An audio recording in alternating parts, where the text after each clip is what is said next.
ভালোবাসা দুষ্টুমি খুনসুটি অভিমান পরিবার দিয়ে দেয় শিখিয়ে, পরিচ্ছন্নতা রীতি শৃঙ্খলা স্নেহ প্রীতি শ্রদ্ধা হৃদয়ে দেয় শিখিয়ে। ভালোবাসা দুষ্টুমি খুনসুটি অভিমান পরিবার দিয়ে দেয় শিখিয়ে, পরিচ্ছন্নতা রীতি শৃঙ্খলা স্নেহ প্রীতি শ্রদ্ধা হৃদয়ে দেয় শিখিয়ে। তাই পরিবার আমাদের শিক্ষালয়,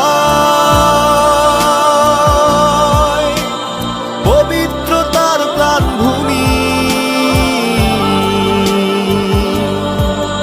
আত্মা পরিবার।